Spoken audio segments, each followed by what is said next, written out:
ফিলোফার। ফিলোফার প্রাপ্তবয়স্ক রোগীদের আয়রনের স্বল্পতার চিকিৎসায় ব্যবহার করা হয়। এই ঔষধটি একটি ঔষধে রয়েছে 30 মিলিগ্রাম।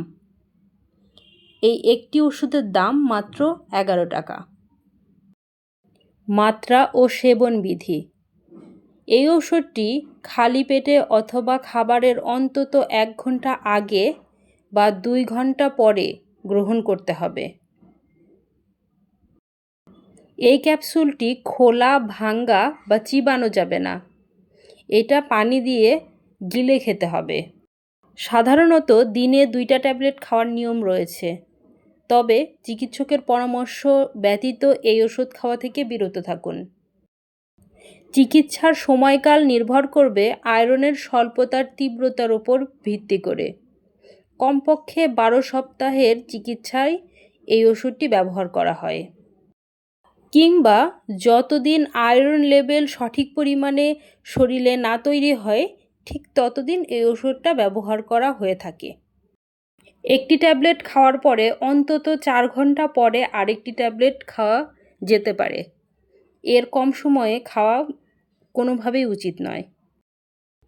যাদের শরীরে অতিরিক্ত বেশি পরিমাণে আয়রন রয়েছে, তারা এই ওষুধ খাওয়া থেকে বিরত থাকুন। কিংবা যাদের বারবার রক্ত নিতে হয়, তারাও এই ধরনের ওষুধ খাওয়া থেকে দূরে থাকবেন। এর কিছু পার্শ্ব প্রতিক্রিয়াও রয়েছে। সাধারণ পার্শ্ব প্রতিক্রিয়াগুলো হচ্ছে পেট ফাঁপা, ডায়রিয়া, কোষ্ঠকাঠিন্য, মলের রং পরিবর্তন, পেট ব্যথা, বমি বমি ভাব এবং বমি। গর্ভবতী মহিলাদের ওপর এই ঔষধ প্রয়োগ করা হলে তা থেকে ভ্রূণের ক্ষতি হওয়ার প্রত্যাশিত কোনো তথ্য দেওয়া নেই। স্তন্যদানকারী মহিলারা এই ঔষধ খেলে সেই ঔষধ দুধের সাথে মিশে যায় বা বাচ্চার ক্ষতি হয় কিনা, এই ব্যাপারেও ভালো তথ্য পাওয়া যায়নি।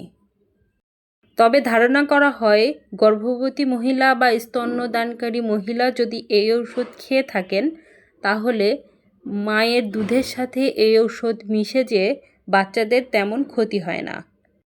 তারপরেও বলে রাখি, এই ঔষধ কখনোই নিজের ইচ্ছামতো খাবেন না। ডক্টরের পরামর্শ ছাড়া এই ঔষধ গ্রহণ করবেন না।